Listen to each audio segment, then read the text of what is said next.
Even though the weather didn't always cooperate, St. Louis embarked on a grand celebration of its 250th birthday.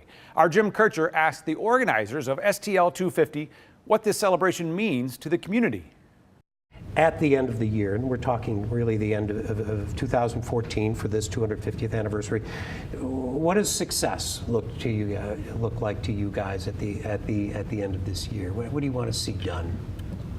I think success for us is going to look like vast communities engaged in this celebration of 250 years and the telling of stories of people from very diverse backgrounds on their lives here, the celebration of their families, of the histories that their families hold, and the opportunity for them to be able to share that with others. It's a rich story, and one that so many communities get to tell about their founding, about why people live where they live and what's important about that. Andrew, for you guys, I mean, besides getting a lot of people to come through the museum, right?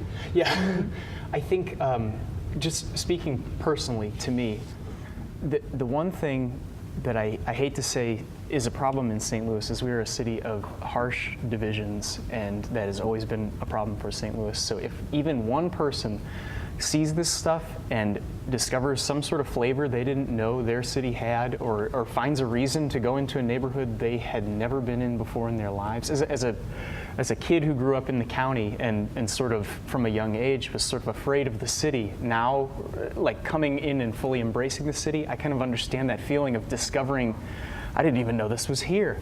And I think the cakes will really help that. And absolutely, yeah. So if this can become a tool, if people can see these things on the sidewalk and all of a sudden notice something that they had walked past a million times before and not ever taken notice, that would be the ultimate goal for me. Is this something that can really overcome or help even bring to light some of these decisions? Barrett, what do you think? I mean, I think if we acknowledge some of our actual history, you know, you talk about driving down streets. When you drive down Delmar, and on one side you have economic prosperity, on the other side you have some people who live in poverty. Or when you're driving when you're driving on Highway 70 past the Arch, and you think about Percy Green and what he stood for. I mean, it's great to talk about 250 years of history, but we have to actually acknowledge some of the issues that we still have today. I mean, we still have. You think people aren't acknowledging? Well, I think they said it at the beginning that we have a very like Eurocentric and specifically like the English, you know, they come in, there's the 13 original colonies, then we start moving west, acknowledging that St. Louis is a much older city than most people would give us credit for, that we have French and Spanish heritage, that Florissant was founded by Spanish. I think I think part of that is that we're so in love, and I think justifiably in love with the Lewis and Clark adventure, right? I think that's a great story. I mean, it was a great story when they came back, and I think that has kind of pushed aside all of that stuff that came before. There's an awful lot of good stuff that came before. Definitely, and I think it's really important to point out that St. Louis in many ways is kind of a microcosm of the United States at large. All these divisions and racial strife and political infighting and all of these things that are known to be St. Louis problems are really not just St. Louis problems. They're American problems.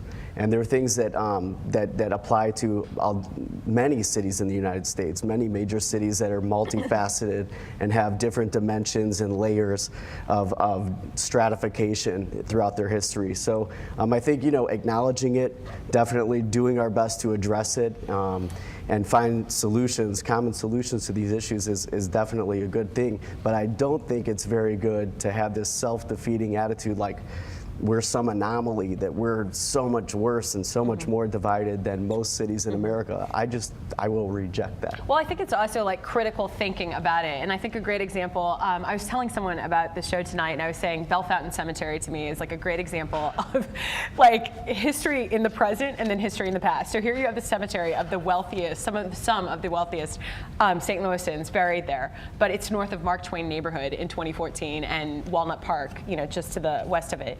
And it's like, wow, there's gold in some of these little, in the burials there, and yet around it is some of the most high crime rate area in St. Louis. And so you have to look at it in the present for what it is, and then in the past. And I think it's just critical thinking about places in St. Louis, moments in St. Louis. You have to just look at it from two sides, No, and Sarah, that knowledge helps you.